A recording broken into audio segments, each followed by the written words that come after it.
बलरामपुर जिले के बरिया को उप तहसील का दर्जा अब मिल चुका है। उप तहसील के उद्घाटन कार्यक्रम में कलेक्टर इंद्रजीत सिंह चंद्रवाल और संसदीय सचिव चिंतामणि महाराज उपस्थित रहे। उप तहसील के उद्घाटन से 22 ग्राम पंचायतों के ग्रामीण को अब सीधा लाभ होगा। इससे पहले राजस्व विभाग के काम के लिए बरिया क्षेत्र के ग्रामीणों को 15 किलोमीटर दूर यानी कि राजपुर जाना पड़ता था। ग्रामीणों को सालों से ये मांग थी कि बरिया में उप तहसील खोला जाना चाहिए। इस इलाके में पिछड़ी जनजाति के पंडो और कोरवा जनजाति के ग्रामीणों की संख्या ज्यादा है। ऐसे में उप तहसील खुलने से सीधे लाभ उन लोगों को मिलेगा। बलरामपुर में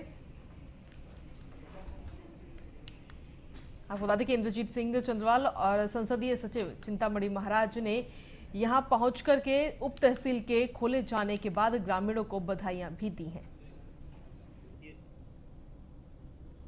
ये बड़ी अच्छी बात है कि घोषणा के बाद हम लोगों ने कोविड के टाइम के अनुसार भी यहाँ पे उप तहसील बरियों का निर्माण किया है और भवन ना होने के बावजूद भी अपने पंचायत भवन में हमने इसको विधिवत स्थापित करके यहाँ पे तहसील कार्यालय का शुभारंभ किया गया और मिनी स्टेडियम की सौगात भी आज लोगों को दी गई है। तो एक अच्छी बात है और मेरे ख्याल से अंदर के क्षेत्र के जो लोग हैं उनके लिए वाकई एक सुविधा के रूप में ये चीज़ निकल के आएगी और आगे आने वाले समय में जितने भी अंदरूनी क्षेत्र हैं जहाँ प्रशासन की पहुँच होना अभी थोड़ा मुश्किल होता है वहाँ भी जाने का प्रयास किया जाएगा। हमारे प्रदेश के माननीय मुख्यमंत्री जी के मंशानुरूप क्षेत्र में जो भी आवश्यक है, कहीं पर तहसील का, कहीं उप तहसील का, कहीं चौकी का, जहाँ भी इस तरह का आवश्यकता पड़ता दिखता है तो वहाँ के जनप्रतिनिधि अगर बोलते हैं तो माननीय मुख्यमंत्री जी तत्काल उसमें स्वीकृति भी देते हैं। उसी के परिणाम स्वरूप आज यहाँ पर उप तहसील का भी उद्घाटन हुआ है, स्टेडियम का भी उद्घाटन हुआ है। तो जनता के हित में जो भी काम होगा उसका प्रदेश सरकार करने को कटिबद्ध है। वहीं बलरामपुर पहुंचे स्वास्थ्य मंत्री टीएस सिंहदेव पत्रकारों के सवालों से कहीं न कहीं बचते हुए नजर आए। दरअसल प्रेस कॉन्फ्रेंस के दौरान पत्रकारों ने टीएस सिंहदेव से शराबबंदी को लेकर सवाल किया था तो टीएस सिंहदेव सवालों से बचते हुए नजर आए। टीएस सिंहदेव ने कहा कि शराबबंदी कांग्रेस पार्टी के घोषणा पत्र का अहम हिस्सा है, ये कोई नई बात नहीं है। शराबबंदी एक कठिन निर्णय है।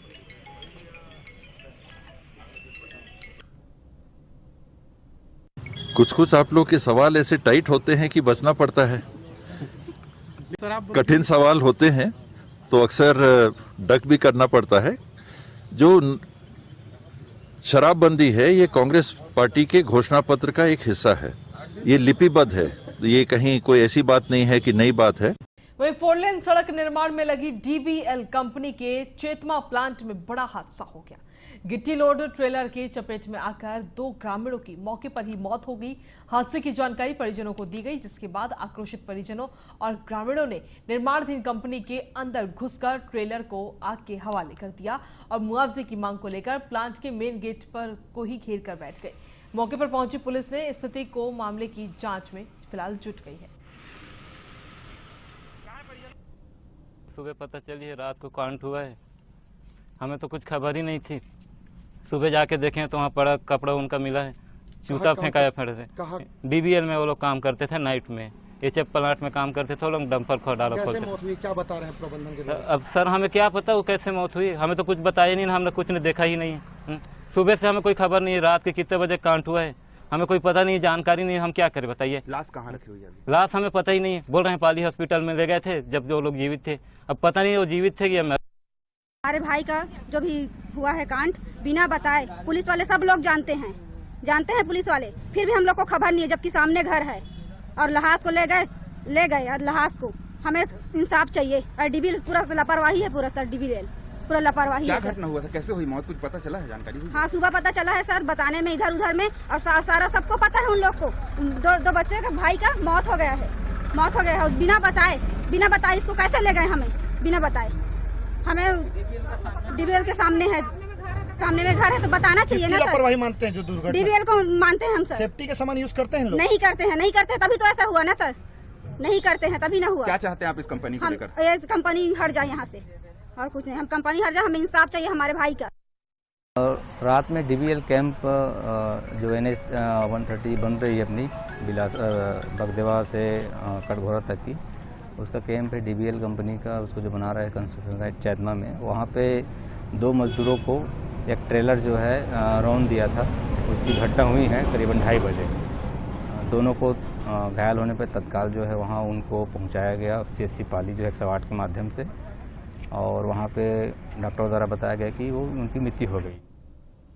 और इसी के साथ खबरों में आगे बढ़ेंगे। महासमुंद में कार की सीट में बने चैम्बर में छुपाकर 37,28,000 रुपए का अवैध रूप से परिवहन करते हुए सिंघोड़ा पुलिस ने 2 युवकों को गिरफ्तार किया है। दोनों आरोपी कोल्हापुर महाराष्ट्र के रहने वाले हैं। साथ ही सूचना मिलने पर पुलिस ने ये गिरफ्तारी की है। आपको बता दें कि इंटरनेशनल चेक पोस्ट पर चेकिंग के दौरान पुलिस को ये बड़ी कामयाबी मिली है। तो पुलिस ने 2 युवकों को गिरफ्तार किया है। युवकों के पास से करीब 37 लाख रुपए बरामद किए गए हैं।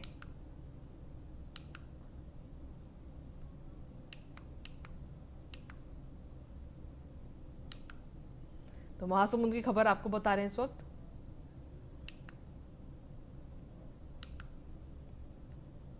वहीं रायगढ़ जिला कोरोना वैक्सीनेशन करने के मामले में प्रदेश में टॉप पर है। दरअसल ऐसे में रायगढ़ जिला टीकाकरण अभियान को पूरा करने के लिए महाटीकाकरण अभियान चलाया गया और इसके लिए जिला प्रशासन ने 1 दिन पहले ही तैयारियां भी पूरी कर ली गई थी।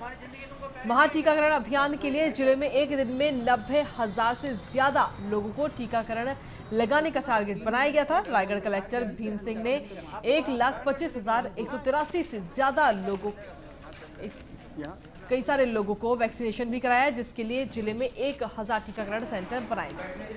वहीं आपको बता दें कि जिले में अब तक 2,67,000 से ज्यादा लोगों को टीका लगाया जा चुका है। हर रोज 27,000 से 29,000 लोगों को वैक्सीन लगाई जा रही है। आपको बता दें कि जिले में 40% लोगों को टीका अभी तक लगाया जा चुका है। तो वैक्सीन का ये महाअभियान लगातार चलाया जा रहा है और इसमें रायगढ़ आज हमारे यहाँ वैक्सीनेशन का महाअभियान चल रहा है, जिसमें गांव के लोग जागरूक होकर बहुत जन आए हुए हैं और वैक्सीन लगवा रहे हैं। इससे पहले ही वैक्सीनेशन हो रहा था, लेकिन लोग इसमें जागरूक नहीं थे और थोड़ा कम आ रहे थे, और आज महाअभियान के तहत बहुत सारे लोग आए हुए हैं और अपना वैक्सीन लगवा रहे हैं।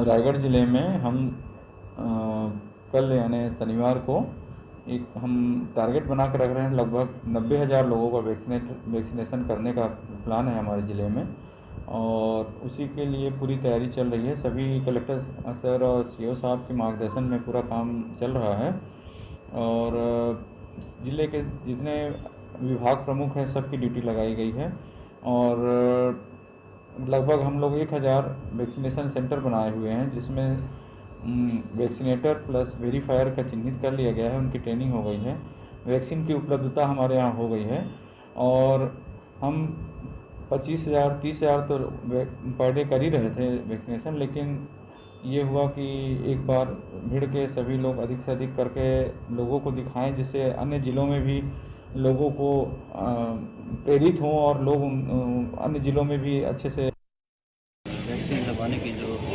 मुहिम है उसको हमारे ज़िले में बहुत अच्छे से चलाया जा रहा है, और अभी तक हमारे ज़िले में जो 100+ की पॉपुलेशन वाले सभी लोग वैक्सीनेट हो चुके हैं। अभी 18 से 44 साल के जो लोग हैं उनके लिए भी हमारे ज़िले में तकरीबन 35-40% के लोग अभी लगवा चुके हैं, 40% के करीब। तो बाकी को हमको जल्दी से जल्दी कवर करना है, और एक जनता में एक इसके प्रति एंथुजियाज्म, एक उत्साह बढ़ाने के लिए और एक त्यौहार टाइप को मनाने के साथ साथ जो लोगों में उत्साह आता है, उसी के लिए आज ही महाटीकाकरण अभियान किया गया है। वैक्सीन लगवाने की जो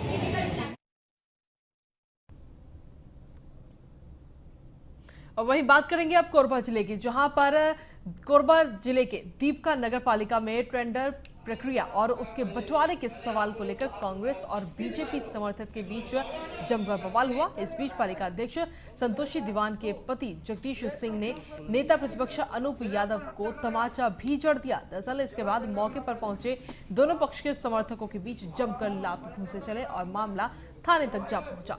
इस घटना के बाद से क्षेत्र में राजनीतिक सरगर्मियां बढ़ गई हैं। जानकारी के मुताबिक पालिका के अलग अलग कार्यों के लिए करीब 15 करोड़ रुपए के टेंडर की प्रक्रिया चल रही थी, और इसी दौरान दोनों पार्टियों के समर्थक आपस में ही भिड़ गए और खूब लात और घूंसे भी चले। दोपहर को कुछ लोग, जब अनूप यादव घर में था, तो इसके पास कुछ शिकायत लेकर के आए कि कुछ टेंडर है नगर पालिका दीपका में और उसमें टेंडर डालने नहीं दिया जा रहा है ठेकेदारों को।